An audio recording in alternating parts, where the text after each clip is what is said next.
Hello दोस्तों, KLD classes में आप सभी का स्वागत है। आपके मन में एक प्रश्न बहुत ही पहले से उठ रहा होगा जब से ये फंड शुरू किया गया, पीएम केयर्स फंड, कि ये पैसा, इसमें कितना पैसा जमा हुआ और जो जमा हुआ पैसा वो कहाँ पे खर्च हुआ।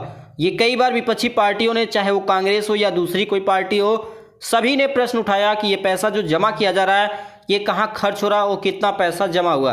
तो इसके बारे में हम आज पूरा डिटेल डाटा के साथ बात करेंगे कि इसमें कितना पैसा जमा हुआ है, सरकार ने अभी तक कितना पैसा कहाँ पे खर्च किया है और जो अधिकारी इस पूरी व्यवस्था को संभाल रहे हैं उनको कितनी जानकारी है इस पीएम केयर्स फंड के बारे में। पीएम केयर्स फंड जब से स्थापित अर्थात 28 मार्च 2020 से ही विवादों में रहा है।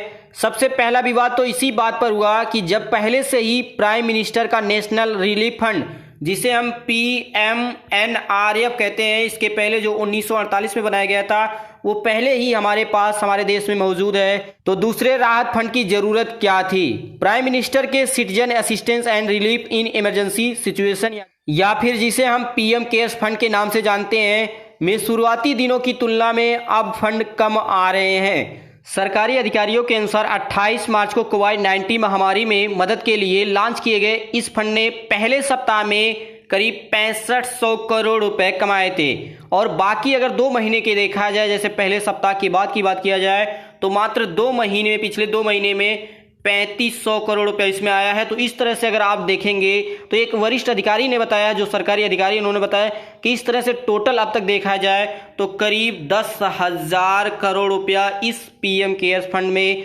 जमा हो चुके हैं अभी तक। इस फंड के बारे में हमारे पास ज़्यादा जानकारी नहीं है, ऐसा अधिकारी ने बताया, क्योंकि फंड सीधे प्रधानमंत्री कार्यालय से हैंडल किया जा रहा है। अधिकारियों ने कहा कि योगदान का बड़ा हिस्सा कारपोरेट, सार्वजनिक क्षेत्र के उपक्रमों और केंद्रीय मंत्रालय और विभागों से ही आता है। उन्हीं विभागों के माध्यम से अधिक पैसा, हजारों करोड़ रुपए, 100 करोड़ रुपए, 500 करोड़ रुपए ही जमा हो रहे हैं।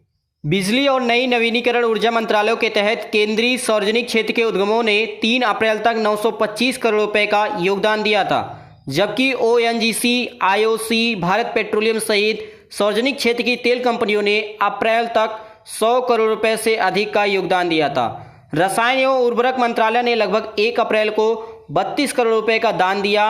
वहीं शिपिंग मंत्रालय के तहत आने वाले सभी प्रमुख बंदरगाहों और सार्वजनिक उपक्रमों के कर्मचारियों ने 6 अप्रैल तक 52 करोड़ रुपए का योगदान दिया था। सार्वजनिक क्षेत्रों के बैंकों और LIC जैसे अन्य वित्तीय संस्थानों ने मिलकर पिछले महीने तक पीएम केयर्स फंड को 430 करोड़ रुपए का योगदान दिया है। तो यहाँ पे कुछ और हैं जो बड़ी बड़ी संस्थाएं या बड़ी बड़ी कंपनियां हैं जिन्होंने हजारों या 1500 करोड़ रुपए का डोनेशन दिया। तो यहाँ पे लिखा गया, जैसे जो टाटा ग्रुप है उन्होंने 1500 करोड़ रुपए, 1000 करोड़ की बात किया जाए तो अजीम प्रेमजी फाउंडेशन, 500 करोड़ की बात किया जाए तो जो हमारी आर्मी है, तीनों आर्मी हैं, सभी को मिलाकर 500 करोड़ रुपया इसमें डोनेशन पीएम केयर्स फंड में किया गया था। यहाँ पर एक प्रश्न ये भी उठता है, जब किसी भी फंड या किसी भी संस्था का निर्माण किया जाता है तो उसका काम होता है फायदा पहुंचाना, लेकिन इस फायदे वाले पहुंचाने वाले संस्था पर क्यों सवाल उठ रहा है, ये सबसे बड़ा प्रश्न है। पीएम केयर्स फंड एक चैरिटेबल पब्लिक ट्रस्ट है जो कोविड-19 जैसे महामारी या किसी भी तरह की आपातकालीन या फिर संकट की स्थिति से निपटने के लिए समर्पित फंड है, इसीलिए इसे बनाया गया है। जैसे ये महामारी खत्म होगी उसके बाद ये फंड ऑटोमेटिक खत्म हो जाएगा। यह सबसे कम 10 रुपए तक का दान लेता है और विदेश से आने वाले दान भी स्वीकार करता है, कोई भी लोग इसमें दान कर सकते हैं। PM Narendra Modi PM cares fund के अध्यक्ष हैं और सदस्य के रूप में रक्षा मंत्री, गृह मंत्री, वित्त मंत्री इसमें शामिल हैं। ट्रस्ट के सदस्यों के रूप में अनुसंधान, स्वास्थ्य, विज्ञान, सामाजिक कार्य, कानून, लोक प्रशासन और परोपकार के क्षेत्र से 3 प्रतिष्ठित व्यक्तियों के रूप में माना जाता है, लेकिन पीएम का उन्हें नामित करना अभी भी बाकी है। ये 3 व्यक्ति यहाँ पे नामित होने चाहिए, लेकिन अभी भी इनकी नियुक्ति नहीं की गई है, जबकि इससे पैसा भी खर्च किया जा रहा है। और सबसे बड़ी बात यह है कि यह CAG के ऑडिट से बाहर होगा, जो भारत के नियंत्रण एवं महालेखा परीक्षक है, जो पूरी तरह से डाटा रखता है कि कहाँ पे कितना पैसा, सरकारी पैसा खर्च हुआ, कितना बचा है, लेकिन ये इसके अंदर में नहीं आएगा। विवाद का एक कारण यह भी है कि जब देश में पहले से ही एक फंड मौजूद है जिसमें अभी भी 3800 करोड़ रुपए मौजूद है, तो नया फंड क्यों बनाया गया? यहाँ पे जो डाटा आपको दिखाया गया, आप इसे जाकर गूगल पर भी सर्च करके देख सकते हैं, PMNRF पे। तो यहाँ पे लिखा गया है कि 2018 और 19 का देखा जाएगा तो यहाँ लास्ट में 3800 करोड़ रुपए है। तो ये कब का डाटा है? यहाँ पे लिखा गया कि लास्ट अपडेट एज ऑन 16 दिसंबर 2019। विपक्षी पार्टियों ने फंड को अधिक पारदर्शी बनाने और उसके वितरण के बारे में सार्वजनिक जानकारी के अभाव में ऑडिट करने के लिए मांग की है। उदाहरण के रूप में जो सरकार ने अभी पैसा खर्च किया है, सरकार ने 13 मई को घोषणा की कि पीएम केयर फंड से 3100 करोड़ रुपए प्रवासी श्रमिकों के लिए आवंटित किए जाएंगे, जिसमें से वेंटिलेटर की खरीद और टीकाकरण का विकास करने में मदद मिलेगी। इस 3100 करोड़ रुपए में से 2000 करोड़ रुपए वेंटिलेटर खरीदने के लिए, 1000 करोड़ रुपए घर लौट रहे प्रवासी मजदूरों की मदद के लिए और शेष 100 करोड़ रुपए को वैक्सीन के विकास में मदद करने के लिए सरकार ने जारी किया है। हालांकि इसे किस प्रकार से बांटा जाएगा, इसकी सटीक जानकारी पता नहीं चल सकी है। एक दूसरे अधिकारी ने बताया कि उनके पास इस बात की स्पष्टता नहीं है कि पीएमओ द्वारा फंड की व्यवस्था किए जाने के बाद से पैसे कैसे वितरित किए जा रहे हैं। अधिकारी ने आगे बताया कि जहां तक प्रवासियों की बात है तो धन तो जारी हो गया, लेकिन इसका फायदा किसी को नहीं मिल रहा। आप रेलवे में देख लीजिए, सरकार जो स्टेट गवर्नमेंट है या सेंट्रल गवर्नमेंट है वो पैसा हर यात्रियों से ले रही है।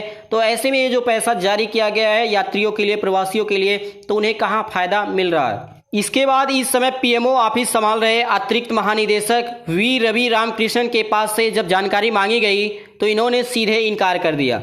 इनसे सवाल ये पूछा गया था कि ये 3100 करोड़ रुपए किस आधार पर खर्च किया जा रहा है। अब यहाँ पे ये भी एक प्रश्न आपके मन में आ रहा होगा कि जो बड़ी बड़ी कंपनियां हैं वो इतना पैसा क्यों डोनेट कर रही हैं, जबकि किसी अन्य जब ऐसी संस्थाएं बनाई जाती हैं, अलग जगह में मांगा जाता है, तो ये कंपनियां क्यों नहीं पैसा जमा करती हैं। तो यही प्रश्न बनेगा कि पीएम केयर्स और सीएसआर, ये सीएसआर क्या होता है?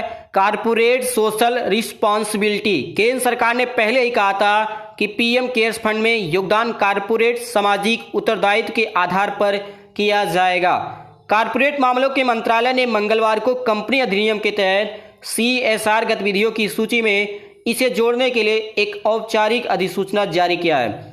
केंद्रीय कैबिनेट सचिव जो इस समय हैं राजीव गाबा ने पिछले महीने सरकारी कर्मचारियों से पीएम केयर्स फंड में योगदान देने की अपील की थी। जो भी सरकारी सेक्टर है, पब्लिक सेक्टर है, सभी से कहा गया था कि आप अपना एक दिन का तनख्वाह दीजिए, जितना भी आपको देना है दे सकते हैं, लेकिन सभी को एक तरह से अनिवार्य कर दिया गया कि सभी को देना ही देना होगा। पिछले महीने ही राजस्व विभाग ने सभी अधिकारियों और कर्मचारियों को मार्च 2021 तक हर महीने एक दिन के वेतन का योगदान देने के लिए एक सूचना पत्र जारी किया है, जिसमें कोरोना वायरस महामारी से लड़ने के लिए सरकार के प्रयासों की सहायता के लिए फंड दिया गया। मोदी कैबिनेट में लगभग सभी मंत्रियों ने पहले ही कोष में दान कर दिया, चाहे वो सांसद हो, विधायक हो, मंत्रीगण हो, सभी डोनेट किया। तो ये थी हमारी आज की सबसे इंपॉर्टेंट इन्फॉर्मेशन कि अभी तक का जो ये पीएम केयर्स फंड बनाया गया 28 मार्च से आज लगभग 2 महीने से ऊपर समय हो गया, तो इसमें टोटल कितना पैसा हुआ, तो करीब जो बताया गया डाटा वो 10,000 करोड़ रुपए है। क्योंकि सटीक जानकारी एकदम कहीं से नहीं मिली है, क्योंकि यही बताया गया था, पहले ही समस्या आ रही थी, पहले ही विशेषज्ञों ने पहले ही लोगों को बता दिया था कि ये ऑडिट नहीं होगा।